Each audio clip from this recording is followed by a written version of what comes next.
Bem, Rangel para agora mais uma aula de taxonomia, chegando agora ao reino fungi, o reino dos fungos.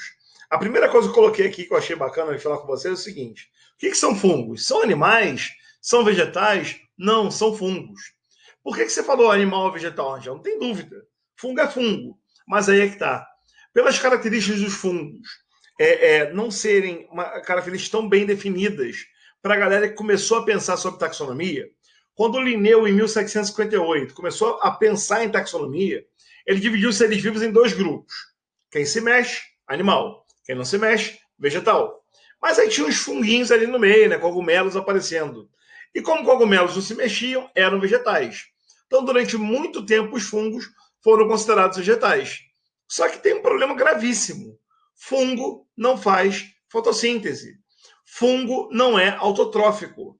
Fungo é heterotrófico. Resolvido então. Então, se fungo é heterotrófico, o fungo vai ser um animal. Ele ainda armazena glicogênio igual ao animal, então bota ele no animalzinho. Gente, só que fungos possuem parede celular e animais não têm parede celular. Fungos não têm células especializadas e isso faz com que eles também não sejam animais. Então, na verdade, os fungos não são nem animais nem vegetais. Eles são o quê? Eles são fungos. Daí que geraram um reino próprio desses lindos serizinhos, os reis da umidade, os fungos. Características gerais dos seres do reino fungi. Todos são eucariontes, com organelas citoplasmáticas membranosas. São heterotróficos restritos. Esses caras não têm entre eles seres autotróficos. Podem ser uni ou pluricelulares, onde eu acho que o unicelular mais famoso é a levedura, o levedo de cerveja, que é conhecido tanto pela produção da própria bebida alcoólica, como também pela utilização em medicamentos, certo? Como medicamento, na verdade. Medicamento, por exemplo, para quem tem uma disenteria, um problema intestinal causado por uma infecção bacteriana.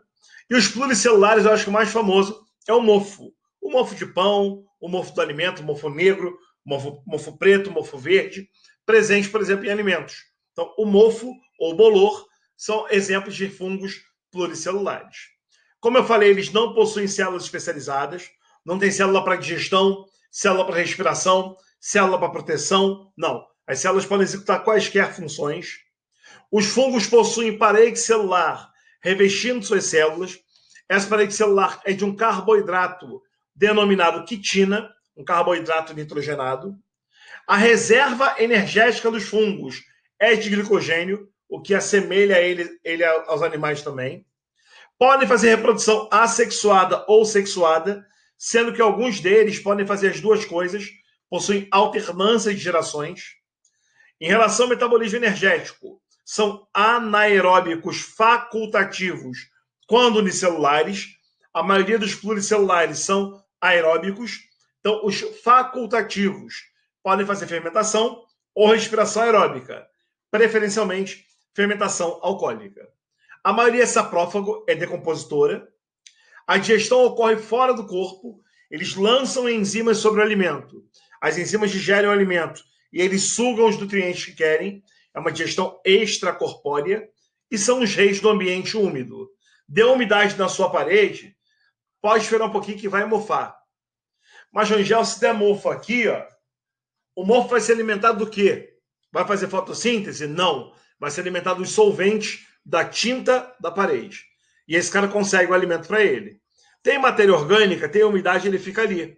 Amigo ou amiga de cabelo grande, quando você dorme com seus cabelos molhados, tem que tomar cuidado. Isso pode mofar o cabelo. Aquela galera que usa dreadlock e tal, não sei o quê, super estiloso, toma banho, lava a cabeça, tem que secar muito bem, porque senão pode dar mofo. Fungos adoram umidade. Beleza? Os fungos podem ser unicelulares, as leveduras, ou pluri, né? Os unicelulares, eles não têm estruturas que eu vou falar mais à frente. Eu coloquei aqui, mas como eu nem expliquei o que é isso ainda, não vou falar delas agora. São formados por uma célula só, que podem gerar colônias, uma associação entre células. Tem formato geralmente esférico ou oval. São as leveduras ou levedos de cerveja. Anaeróbicos facultativos, podendo respirar ou fermentar de acordo com a necessidade. Fazem reprodução assexuada por brotamento. Então tem lá a célulazinha, surge um pequeno broto que solta ou não dela, se não soltar forma colônia, se soltar forma seres novos. E tem grande importância econômica. A levedura é usada tanto como fermento biológico para fazer massa de pix e de pão, como para a indústria de bebida alcoólica, como a produção de cerveja. O Saccharomyces cerevisiae é a levedura mais famosa que a gente tem. E olha o nome, Saccharomyces cerevisiae, usado para a produção de cerveja lá na Europa, hoje em dia também no Brasil. O Saccharomyces mais famoso do Brasil é o Caubergensis. Os dois fazem fermentação e a gente acaba usando a fermentação deles para gerar bebida alcoólica. Beleza? Então, esses são os fungos unicelulares. Lembra da hifa e do micélio que eu fugi de falar aqui? Estão aqui, ó. Estão nos fungos pluricelulares. Deixa eu me passar para cima para atrapalhar menos. Eu sei que o esboço está um pouco feio de você ver. Isso aqui, ó, externamente, é o desenho de um cogumelo. E por que eu mostrei assim? Para mostrar para você que o corpo do fungo é formado por longos filamentos celulares chamados de hifas. Cada filamento desse é uma hifa. O conjunto de todas as hifas forma um micélio, que é o corpo do fungo em si. Então, se você já viu alguma vez um pão mofado, aqueles fios que formam o mofo são o micélio. Cada fio é a hifa. O conjunto de fios é o micélio. E pode surgir dali um corpo de frutificação. Esse corpo de frutificação pode ser um cogumelo, mas nem todo fungo possui cogumelo. Alguns possuem pequenos filamentos com bolsinhas em cima, os ascos. A gente vai falar disso aí mais à frente, eu falar deles. Então, essa estrutura aqui, ó, é o corpo de frutificação, um órgão reprodutivo por onde os fungos liberam esporos. Esses esporos caem no solo e germinam novos fungos, novas hifas que vão se aglomerar, formando novos micélios. Beleza? Então, essa é a organização estrutural de um fungo pluricelular. Olha, aqui estão os dois tipos de hifas que nós conhecemos. Ou elas são septadas, separadinhas com pequenas aberturas que ligam citoplasmas. Essas aberturas chamam-se septo. Dá para você notar? Tem um anel aqui, ó, separando uma célula da outra. Esse anel, a substância pode passar por ela. Daí o nome septo, tá? E os azulzinhos são os núcleos das células em si. Ou as hifas são cenocíticas. São hifas que não têm os septos, não tem separação direta. É como se fosse uma célula sem membranas, células sem membranas separando umas das outras. Então são os dois tipos de hifas que você encontra nesses lindos fungos pluricelulares. Aqui está o desenho de um corpo de frutificação bem mostrado. Parece ter a casinha dos Smurfs, para quem lembra desses caras, certo? Esse é o Amanita, um dos cogumelos mais famosos e curioso que pode ser alucinógeno, letal ou comestível. Depende do gênero. Esse que você está mostrando, Rangel, é comestível, é alucinógeno ou é letal? Não faço a menor ideia. Como você também não deve fazer, não mete a mão nele não, para não causar nenhum mal a você. Especialistas conhecem. Eu não sou especialista em fungo, eu não conheço. Aqui são os comestíveis, tá vendo? Shiitake, shimeji, aqueles que a gente conhece um pouquinho mais. Ótima fonte de proteína para você se nutrir. Amigos vegetarianos e veganos têm nos fungos, nos cogumelos, uma boa fonte proteica para evitar desnutrição aí no meio. Tá legal? Belezinha? Modos de vida dos fungos. Eles podem ser seres decompositores, degradando matéria orgânica, liberando inorgânica do meio. Muito importantes para ecossistemas, porque renovam a matéria no ambiente. Podem ser mutualísticos, vou falar disso um pouquinho melhor mais à frente, mas podem se associar ou com árvores ou com algas. Quando se associam com árvores, formam micorrizas, com algas os líquens, já volto a falar disso. Podem parasitar causando doenças, ferrugem de planta ou micose em animais, por exemplo.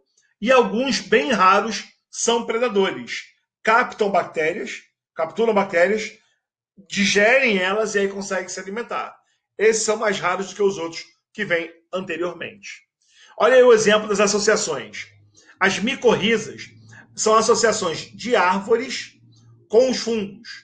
O fungo associa o corpo dele à raiz da árvore. Qual é a vantagem? Ele aumenta a superfície de absorção de nutrientes para as árvores. Então, com maior superfície de contato com o solo, mais água e sais são absorvidos, passados à planta, que faz fotossíntese e devolve alimento para ele. Uma relação de ajuda mútua, onde se um morrer, o outro acaba morrendo também. Por isso, mutualismo. Os líquens são associações de algas unicelulares com fungos pluricelulares. Esses caras formam estruturas que parecem manchas sob troncos de árvores e rochas. São chamadas de espécies pioneiras de ecossistemas. As primeiras a chegarem em um ambiente novo, criando no meio condição ideal para a sobrevivência, para a chegada de novas espécies. Os líquens são bioindicadores de poluição atmosférica. Se o ambiente estiver muito poluído, os fungos acabam morrendo. As algas sem os fungos morrem também. Por isso, uma relação mutualística. O fungo absorve água e sais do meio, dá para a alga faz fotossíntese, dá alimento para o fungo. Beleza? Gente, os fungos podem ser parasitas. Essa aqui é a ilha de Bora Bora. Bora Bora é uma ilha que fica no meio do Oceano Pacífico. Linda, né? Ela é quase toda fechada por um recife de coral ao redor dela. Hoje em dia tem alguns hotéis famosos, como o Hilton, por exemplo, com os bangalôs que ficam em cima da água. E é um dos lugares do meu sonho. Bora Bora não tem nada a ver com a nossa aula. É porque quando eu mostro uma foto muito, muito, muito feia, antes eu mostro uma foto muito, muito, muito bonita para acalentar o seu coração. Então, na verdade, é para você saber que a próxima foto não é bonita, é bem chocante, bem impactante. Então, se você não quiser ver, por favor, não olhe agora, feche os olhinhos, olha para o lado e só ouve o Rangel falando sobre os parasitas que podem ser os fungos, tá legal? Vou passar a foto, hein? Tá aí, ó.